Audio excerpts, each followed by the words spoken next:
Samantala, dilabas na ng Department of Public Works and Highways ang ikalawang schedule para sa Phase 1 ng rehabilitasyon sa EDSA. Ang mga maapektuang lugar, alamin sa sentro ng balita ni Joshua Garcia.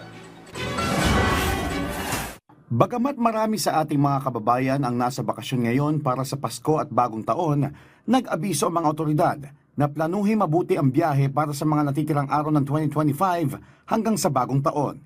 Ito ay dahil nagsimula na ang konstruksyon ng EDSA. Sa katunayan, inilabas na ng Department of Public Works and Highways ang ikalawang schedule ng 24/7 na konstruksyon para sa Phase 1 ng EDSA Rehabilitation. Mula December 28 hanggang January 5, 2026 ay may road reblocking sa outer lane ng southbound ng Home Expo Building Depot patungong P. Celia Street, habang inner lane naman sa northbound ng Park Avenue hanggang Orense. May reblocking din sa southbound ng ilang bahagi ng Ayala Underpass exit malapit sa San Lorenzo Village. Asahan din ang road reblocking sa ilang bahagi ng EDSA northbound mula Orense hanggang malapit sa McKinley.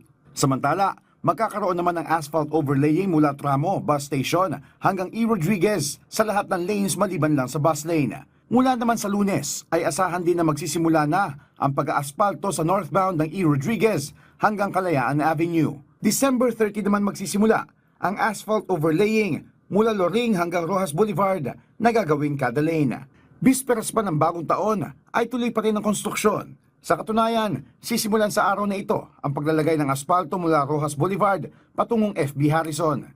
Magpapatuloy din ang rehabilitation hanggang January 1 hanggang January 5. Kabilang dito ang Ayala Underpass hanggang Tramo Bus Station.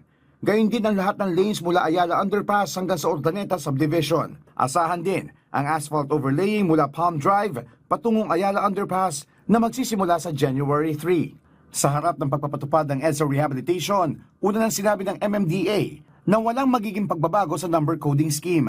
Ang pagsasara lang ng karsada will happen December 24 to January 5.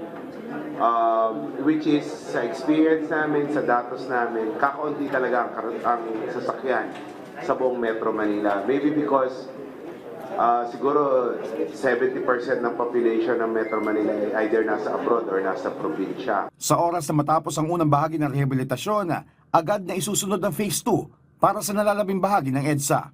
Ito ay mula January 5 hanggang May 31, 2026, na gagawin alas 10 ng gabi hanggang alas 4 na madaling araw tuwing Lunes hanggang Biyernes. Inaasahan na magtatagal ang rehabilitasyon sa loob ng 8 buwan, higit na mas maikli at mas matipid kumpara sa naunang plano na 2 taon.